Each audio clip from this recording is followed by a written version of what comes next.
ಸೂರ್ಯ ಚಂದ್ರರನ್ನ ಹಿಡಿತದಲ್ಲಿಟ್ಟುಕೊಂಡಿದ್ದಾರೆ. ಸ್ವರ್ಗದ ಪೀಠವನ್ನ ನನ್ನ ಕೈಯಿಂದ ಕಸಿದುಕೊಂಡಿದ್ದಾರೆ. ಬೇರೆ ದಾರಿ ಕಾಣದೆ ತುಯಿನಗಿರಿಗೆ ಬಂದು ನಿಮ್ಮನ್ನೇ ಪ್ರಾರ್ಥಿಸಿದ್ದೇನೆ ತಾಯಿ, ಕಾಪಾಡಬೇಕು.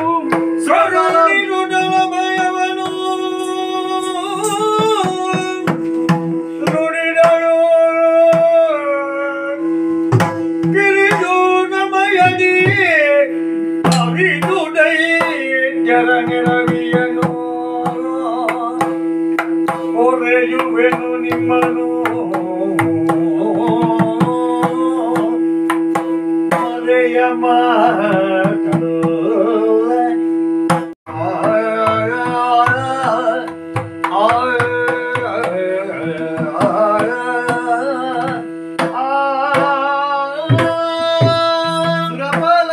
ಜಗನ್ಮಾತೆ ಮರುಗದಿರು, ಇದು ಅಭಯವನ್ನು ನೀಡುತ್ತಾ ಇದ್ದೇನೆ.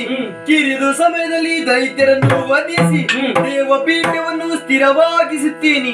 ಅಲ್ಲಿಯವರೆಗೆ ನಿಮ್ಮ ನಿಜ ರೂಪವನ್ನು ಮರೆಮಾಚಿ ಈ ತುಹಿನಗಿರಿಯಲ್ಲೇ ಇದ್ದು ಕಳ್ಳರನ್ನು ವಧಿಸುವಂತ ಅಂದ ಚಂದವನ್ನು ಕಾಣುತ್ತಾ ಇರಿ. ಶುಭವಾಗಲಿ.